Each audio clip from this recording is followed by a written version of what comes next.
Okay, a little dramatic music today. Welcome to my take. I am your host, Holly B, and I am here with my good friend Red Hawk. How's it going? Do you really want to know? I'm struggling a little today. Yeah, we had some technical difficulties. This is the full version. We're pushing through no matter what. We'll catch on fire. The house will burn down around us. I'm not moving until this damn episode is done. Woo! Struggles. The struggle is real, folks. Okay, so this episode is focusing primarily on the Arapaho Voice meeting that took place last night, which is May 1st. We're going to cover the topics on that and then do the buzz. All right, so here we go. This is the correct slide deck, I do believe. Buzzkill. I do not represent the tribes. Thank God. I am exercising my individual sovereignty. I am exercising my freedom of speech, freedom of the press, and freedom of expression. And I do my due diligence before I come on air here. I do fact checking. I talk to people, firsthand experiences. This is not TMZ. Or maybe it is. That's kind of cool to be like the native TMZ. Yeah, they have not been popular for a long time. TMZ? I don't think so. Rules? I don't know. I'm not following it. Okay, so next up, we are covering Arapaho Voice Meeting recap, which happened yesterday evening. Kind of a shotgun type of meeting. I'm just kind of minding my own business and flipping through Facebook, and then boom, hey, we're having a meeting tonight from 68 at the Heritage Hall. So I was there like, okay, I guess I got to get up and take a shower and go. You gotta show up. Gotta show up. Yeah, there you go. Perfect. Gotta show up. So for folks who are not familiar with Arapaho Voice, here's the QR code. Look them up. They are a group of concerned Arapahos, grassroots organization who are standing up and are not afraid to ask questions. So check out their Facebook page, and it's mostly a Facebook group, I believe, at this point. All right, so like I said, we were hanging out at the Heritage Hall meeting tonight, 68. The agenda was fiduciary responsibilities and tribal grants. The guest speaker was Mr. Cy Lee, who is the chairman of General Council for the time being. So he was going to be on the agenda as the main guest speaker, talking about fiduciary responsibilities. I'm going to turn my background music up a little bit. Down a little bit. Okay, so tribal officials as fiduciaries, what constitutes breach of fiduciary duty? And he went through and talked about getting ourselves as tribal members educated as to what exactly that means. And I actually learned some stuff from his speech that the Northern Arapaho Business Council actually natural resources fall under their purview. And I did not know that because they seem to shy away from like water rights issues and land issues, the whole Pilot Butte thing. They just they weren't very proactive with it. So I was thinking, well, maybe it's because natural resources are not within their purview. But according to Cy Lee's fireside chat last night, they are. that is part of their responsibilities, is to, they have a fiduciary responsibility to us tribal members to help us conserve and use our natural resources properly. Learn that. So Sai Lee was talking about there are several layoffs that are happening now in the tribe as far as tribal jobs go. People are actually losing their jobs. He shared with us that he has lost his job with the tribes. That happened as soon as this new batch of council members came in. The new batch came in and basically said, okay, pack your bags, Sai. And he was, at peace with it. He was just kind of like, well, that's what happens around here. C'est la vie. Yep. Man, I mean, once you get a tribal job, don't, how some people go into their offices and they put up their diplomas, and they put up their little pictures of family, and they little decor from home, and they kind of make it homey and comfortable, right? The esprit decor of their little office cubicle or office area. Don't do that if you get a tribal job. Yeah. Because one day you're in, and the next day you get booted out. It's got to be very stressful. Yeah, that's how I felt when I worked for the tribes. I felt like, don't get too comfortable here, Holly. All right, so Sai Lee had a fireside chat with us. He expressed that he did not want the last night's meeting to get into a finger pointing contest. I disagree with that. I think it's time to start pointing fingers. Yeah. I think it's time to point fingers. I think it's time to look under the rugs. It's time to go out and find out where all the bodies are buried. It's time for accountability and transparency. Oh, wait, I'm not into my take yet, am I? Am I jumping the gun? Am I jumping the gun? I don't know. I think you're speaking your mind right now. Okay.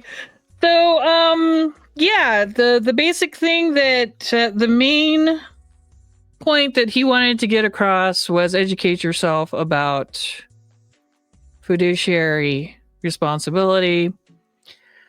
He also said that there are resources that he's sharing with Liz Hodge. Now, Liz Hodge is the person who is in charge of Arapaho Voice. I guess she's the main point of contact for that Facebook group. And he's been talking to her. He basically helped her get the meeting all kinds of organized and agreed to come and speak with tribal members last night. So he shared these two resources here, and he says, educate yourselves. And I'm assuming that after we educate ourselves, we can have, it arms us with the proper verbiage and the proper mindset to hold our tribal council members accountable. It's kind of like the tongue-in-cheek, he didn't come right out and say that, but it was implied. Get yourselves educated so you can properly hold your council members accountable. Yep. What do you think of that? I think that's going to make a lot of people scared. Yikers. Really? Okay, he also says that gaming is not going to come in and save us. There was quite a conversation about the casino. Patrick Lacrone, how he should not even be in the casinos right now. There was a resolution passed that he needs to pack his bags. He got too comfortable. And the resolution was a general council resolution. So he's illegally holding his office. Same way with the in-house attorney. The resolution was the general council resolution has been set that she needs to pack her bags as well. She's in there illegally.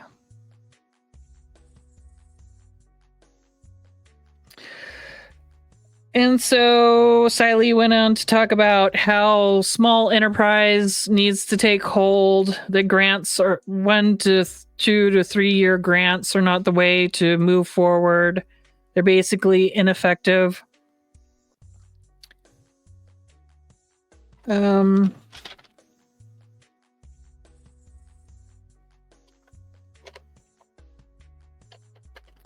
of the ladies in the group in the audience was saying something about nation building. We need to look into nation building. I did not have time to look that up. What nation building is exactly. But she said that what his talk about fiduciary responsibility was hearkening back to what we need to do, and that's nation building. So I'll do some research and get back to you folks on that. Mr. Siley also said Arizona State University website topic economic development study is something that is definitely worth looking into moving forward.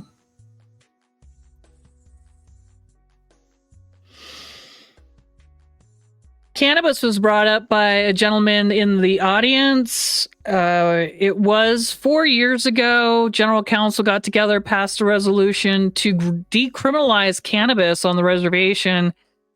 Nothing has been done since.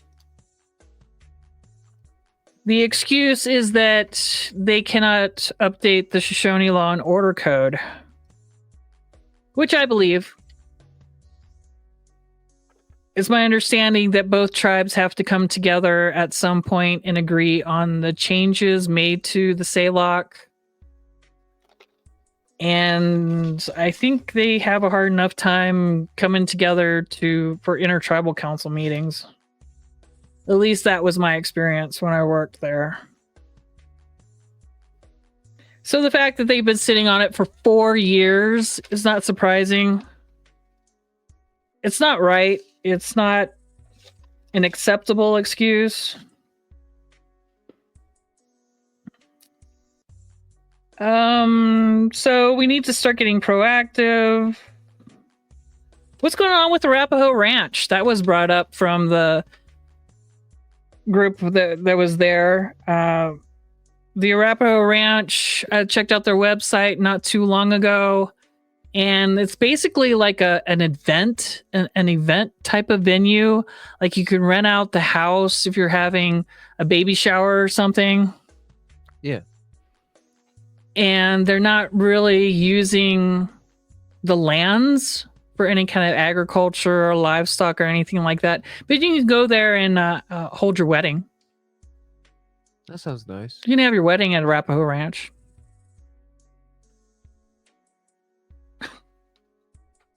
But nothing sustainable that I could see. Nor are they reporting. They're not like reporting anything either. So that's a problem. All right. So moving on. Oh, that's interesting. I don't know. Okay. They also hit on the fact that Sergio Maldonado, who is this gentleman right here, he is the director of Northern Arapaho Tribe Education, and he's been laid off. Really? Yeah, the Northern Arapaho Tribe has laid off the director of education for whatever reason. I think this is the worst time in the world to lay that kind of person off. education was hit on last night by the group. Siley said that as part of tribal sovereignty, we should have our own education code. So I'm not sure if we have one or if we need to draft one or make one. But I agree with him that an education code is part of our tribal sovereignty and very important.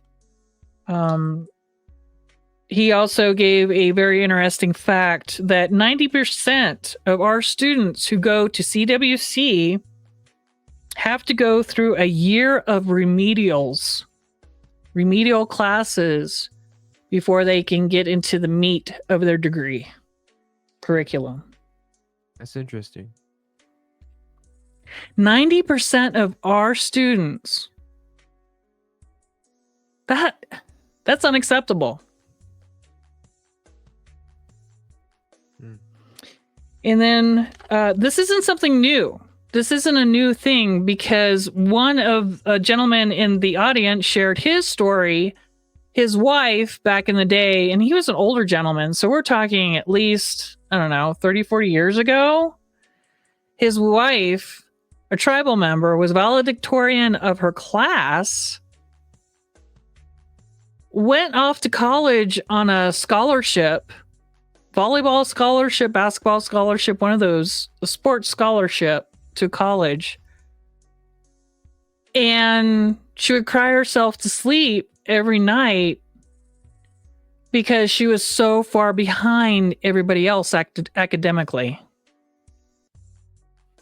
And apparently this is something that happens. He said, these kids that go off to colleges on scholarships, athletic scholarships, if they're not home by Thanksgiving, they're definitely home by Christmas because they can't keep up academically, or they're so far behind academically. They want to quit, and they do. Yeah. I have heard that the schools on the res they teach a little bit differently.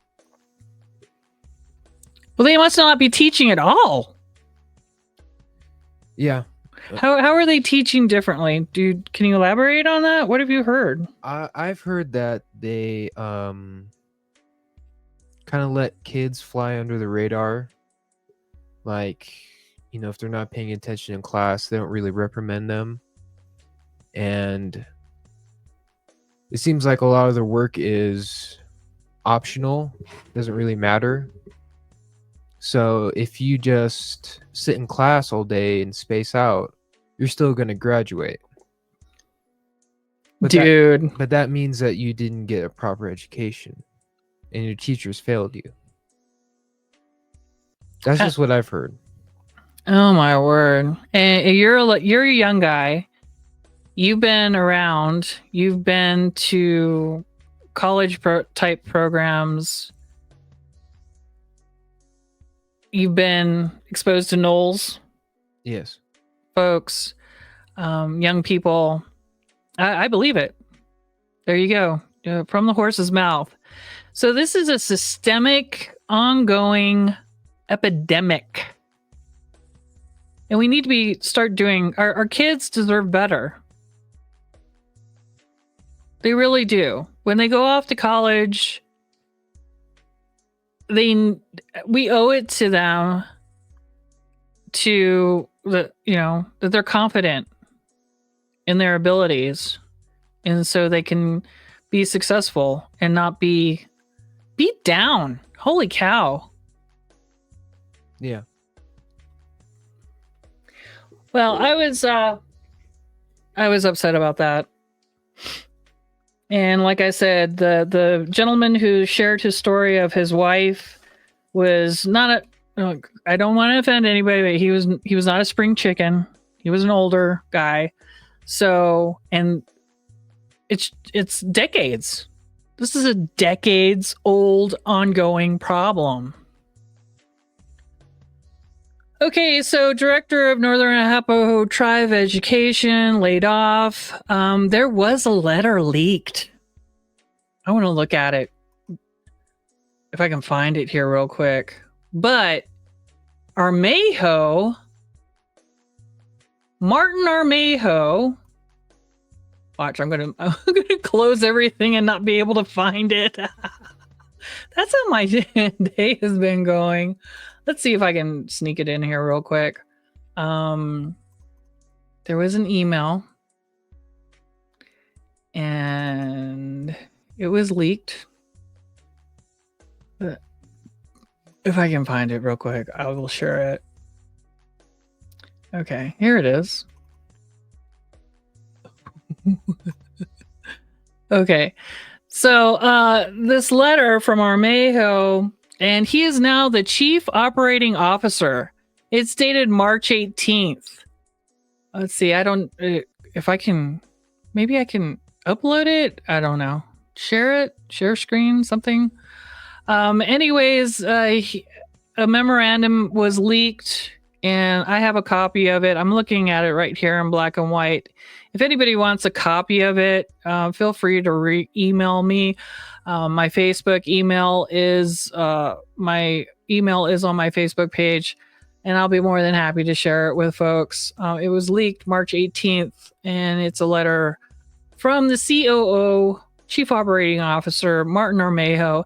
He really moved up the ranks quick. Last time I heard, he was the HRO, the Human Resource Officer, but now he is the COO. Wow. That's the promotion system really worked in his favor. Anyways, first of all, program directors are supposed to basically do more with less, make sure that their employees are cross-trained. So if one goes down in flames, they have one in the wings who knows their job. Oh yeah, the employees aren't going to notice that. Hey, Susie, Joe is going to teach Joe what your job is, and then next week Susie's gone. People aren't stupid. Yeah, they do that a lot. That's a classic move. Oh, just be careful out there. Word to the wise. If your program manager comes up to you and says, "Yeah, hey, I need you to show Joe the ropes," just show him everything that you do and how you do it and best practices. What if train him like he was going to do your job? Yeah, don't do extra work without extra pay. Okay, so they are talking about, this letter that Martin Armejo has sent out to program directors is basically trim out the fat, may have to lay off folks, do some cross training, but still make sure that the tribal services are made available to the tribal people. But things are not going well fiduciarily in the tribes right now. All right, moving on. I think I've beat that one to death. What do you think? I think you did a good job. Okay, so there were 2 council members present at last night's meeting. We had the chairman, Keenan Grossbeck. He was in attendance. And we also had Mr. Preston Moss, who's also a council member. Chairman Grossbeck. I mean, he did come, so kudos for that, I guess. But basically, he said, Chairman Grossbeck basically said that they are the current council members are cleaning up after the previous councils. Heard that one before. Nothing is going to happen overnight. Heard that one before. He says that there is, I guess, a big plan. They've got something big planned. He says council has something big in the works, but he's not going to tell us what it is. Because if he says it, someone's going to take his idea and take it as their own and use it. Really? Yeah, this is what he said last night. He said, we've got something huge in the works. We got big plans, y'all, but I can't tell you. What is it? Renewable energy? I don't know. He said that CWC came in and stole the mobile meat processing project. Cy Lee countered that, said that basically the person who was going to provide the education for it, one of their leaders died or program managers died. Anyways, it got kind of lost in the shuffle, and it's not necessarily that CWC stole it, but it became a victim of circumstances. So if Mr. Chairman is holding back because he's afraid that somebody's going to come in and steal the big thunder, someone's going to come in and steal his thunder. He also said that COVID money was really mismanaged, that people were basically paying themselves more money, like giving themselves bonuses. Allegedly, council was accepting hazardous duty pay during the COVID pandemic, and that's just not sustainable. There were also, positions just kind of made up, high paying positions just made up. And now that we're on lean times and that COVID money is no longer there, they're really, really feeling the squeeze right now. Yeah. And the COVID was all the way back in 2020. That was almost, 5 years ago? It's been a minute. But basically, they went crazy with the COVID money. He says it was mismanaged, unsustainable. And now I guess that's part of the mess that he's saying he has to clean up after the other councils. He says he wants support from the people and to stop bashing them. I think there was a tear. Are people being too mean to him? Sir, if you can't take the heat, get out of the kitchen. I feel like, it's really not that bad for him. It could be a lot worse. Well, he's there like, I put in a full day. I was there early this morning. I worked through my lunch. I was there this afternoon. I went home, had a little bit of dinner, and had to come here. Like, okay. Yeah. Public servants, welcome. Yeah, it's not like he had to get up at 3:00 in the morning to go to work, which a lot of people around here do. Yeah. Right. He got no pity from me. You are the leader of the Northern Arapaho tribe. I don't know. I've seen leaders in the military during, emergency type situations, and they sleep in a cot in their offices. I've seen that. They don't go home. Yeah. And this is kind of an emergency type situation, so I don't feel bad that you had to snarf down your dinner to come talk to the people. Okay, so moving on, and Preston Moss, he didn't say too much. He just kind of, I don't know, sitting there. He didn't take the floor and speak up about anything.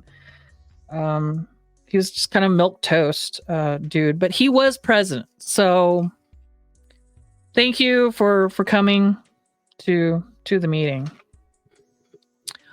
All right, moving on. Where are we at? What time wise? I messed up the first recording. No, I'm not really. Okay, we're good. Moving along. So they're very excited about the new CFO. His name is Jerome Longbottom. And they talked about him during the meeting like he was the best thing since sliced bread. And he's basically going to swoop in and save everybody. Save the day. Save the Northern Arapaho tribe financially.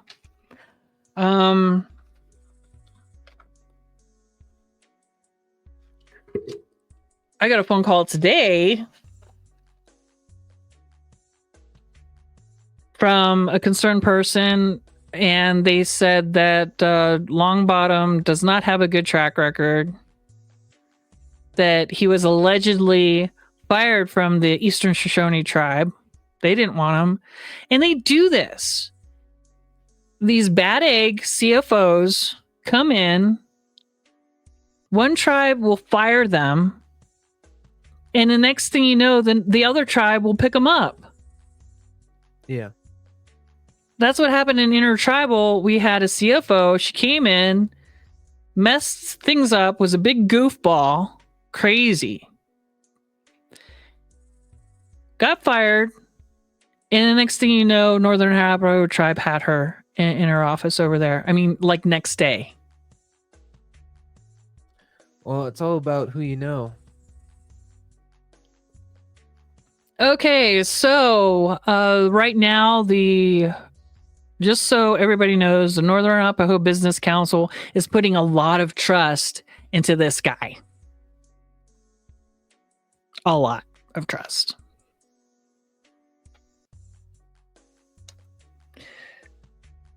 Oh, Chairman Grossbeck also was very passionate and kind of animated about the fact that he was going to pull all the contracts for review. And I've been told that basically every chairman says the same thing.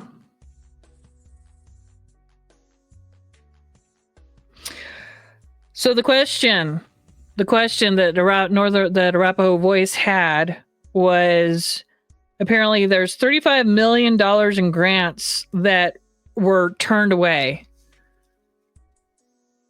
Arapaho Ranch basically also has carbon credits, carbon footprint credits, and none of that has ever followed through. Nothing has ever come to fruition, and they want to know why. And finally, they got an answer from Mr. Siley, and the answer was this guy. Don't worry about it. We have Captain America. Does he look like Captain America? Does he look like a good guy, or does he look like a villain? I don't know. He looks more like Lex Luthor to me.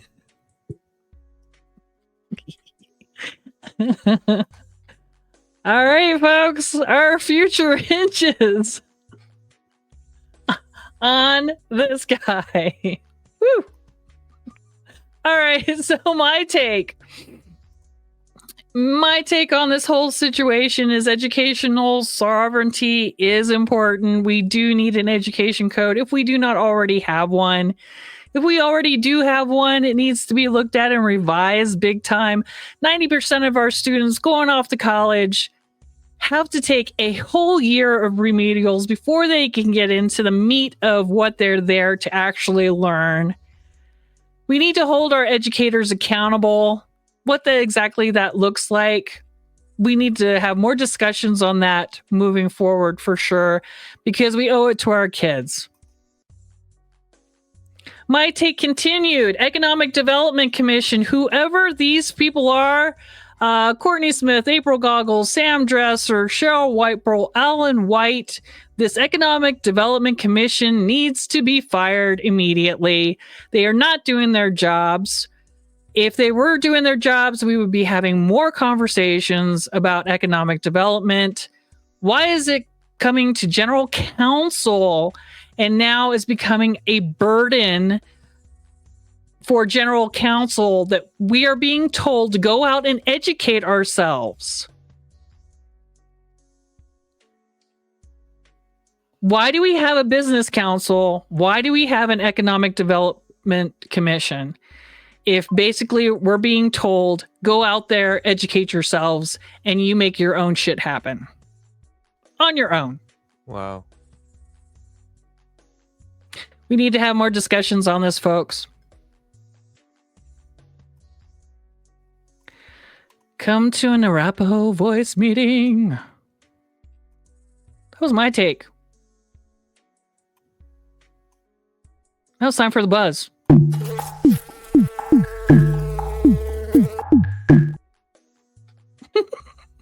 I love that thing. So cute. Okay, now I'm going to hand it over to you, Red Hawk. The Wind River Water Forum. That happened. Yep. So I went to the water forum. It was a few days ago. I got there. They served us breakfast. It's nice. Nice. And we pretty much hit the road straight away. They took us over to Bull Lake to look at the new construction project they have going on there. They said that it went over budget by a lot, which is not surprising. Yeah, you would think that they could figure that kind of stuff out, but nope. Did they say how much it went over budget by? Millions. Millions? Millions. And who paid for that over budget millions? The tribes? I don't know. I can't remember. I think it was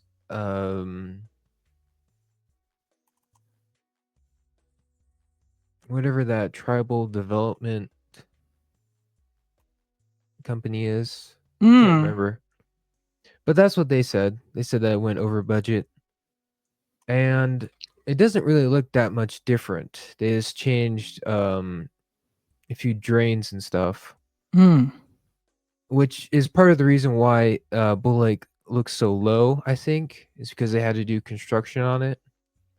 But also it's because they're draining the water away. And Midville has filled up the Bull Lake Reservoir 3 times. And they're only supposed to do it 1 time. So let's look at the video. This is a still shot of Bull Lake as it stands right now. Right? So let's take a look. You guys took a panoramic Woo. Video. So let's take a quick look at that.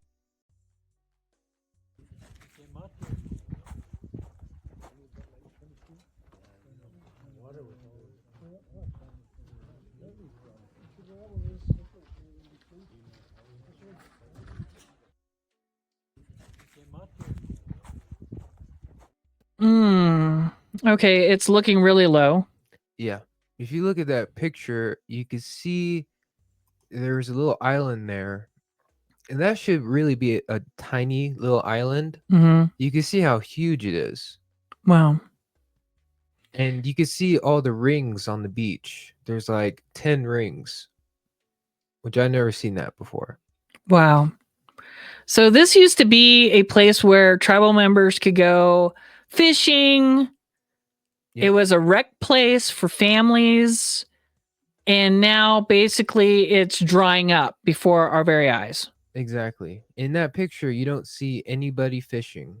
And there was nobody fishing on the river. And that's because the fish population took a huge hit. They survive well in that very specific condition. There's a type of fish that lives there and pretty much only there. And that's where they spawn. That's where they, reproduce in like the little sandy, muddy areas. And those are the type of fish that they fish a lot in ice fishing too. Right. And they're taking a huge hit. Okay, what else pictures you got here? Did you want to take a look at Pilot Butte or Diversion dam. Diversion Dam? Let's see. Okay. So this picture was taken not too long ago. Okay. Yes. And that should not be open yet. When I took that picture. And look how much water is in it. A lot of water. There's almost more water there than there is in the river. And look how dirty it is too. Yeah. And that's because Diversion Dam builds up a ton of settlement right there, and it leaks into the water. That's why it looks so dirty. Wow.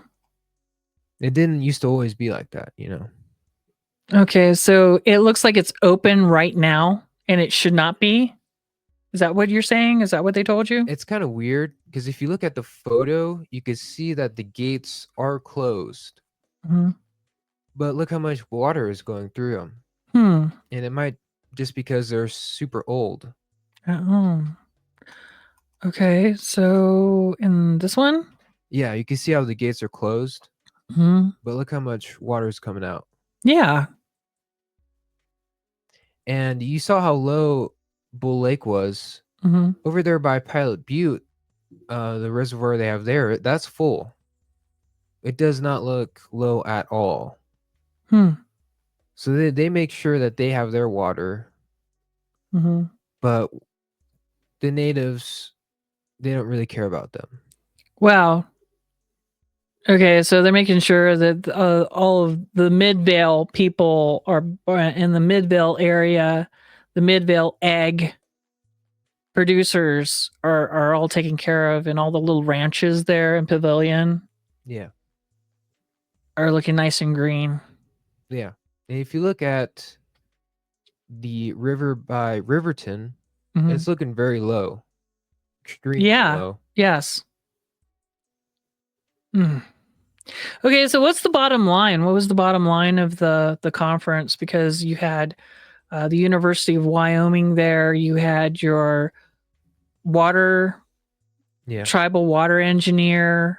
They talked about a lot of stuff, the treaties, the water code, a lot of very interesting things that I really didn't know a whole lot about before then. Yeah.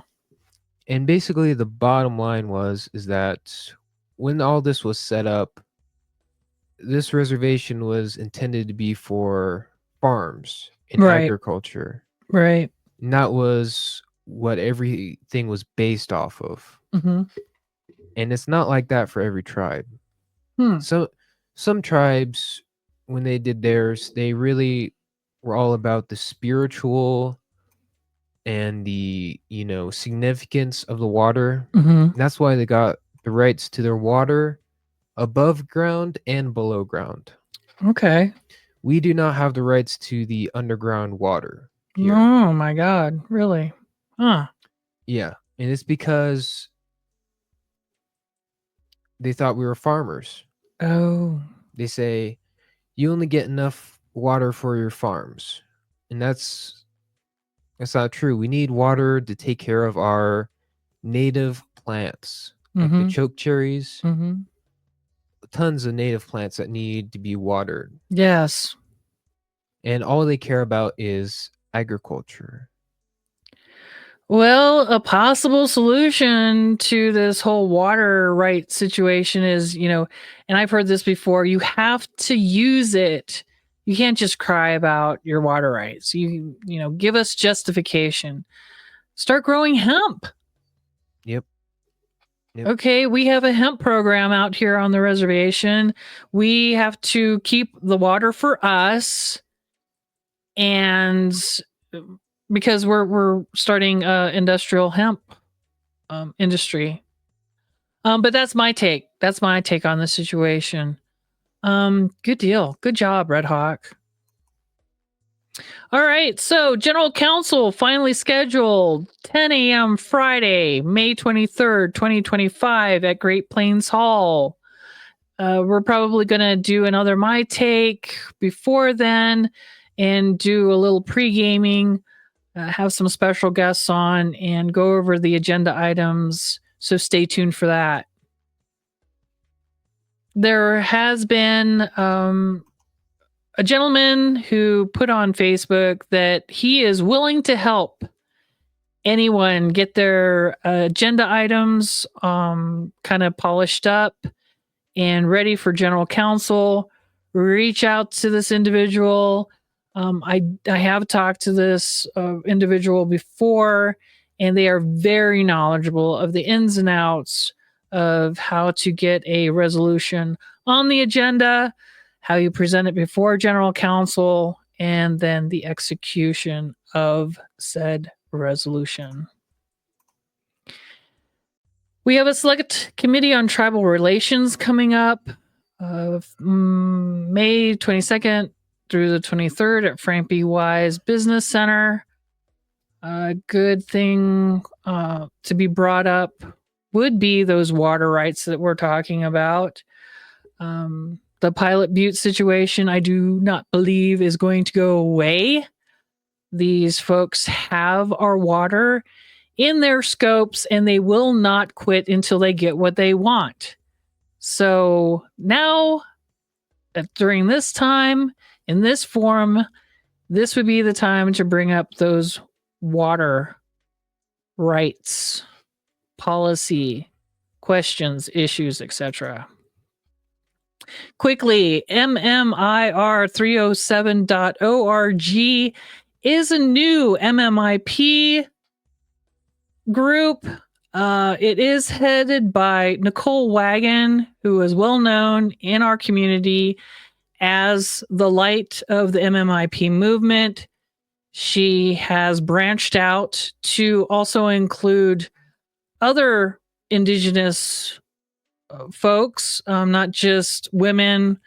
Ergo, the name MMIR, Missing Murdered Indigenous Relatives. So check out our website, check out our new Facebook page. She is hosting a MMIP march this Sunday from 12 to 3 in Riverton. I believe they're going to be rallying at the District 25 Superintendent's office there in Riverton, marching down Main Street and ending up in the City Park area. So come out, wear your red, and support. Tonight, Red Hawk is going to be at the Candlelight Prayer Vigil for Stephanie Bearstail, which is going to be held at the Fort Washakie High School area. About 8 o'clock tonight is when the prayer vigil for Stephanie Bearstail is going to take place. Again, Red Hawk will be there. Come over, say hi, and we will be airing any messages on our Facebook page tonight, this evening. So if you don't have any plans, come out and support. And that's my take, folks. Until next time, stay safe out there. All my relations. See ya.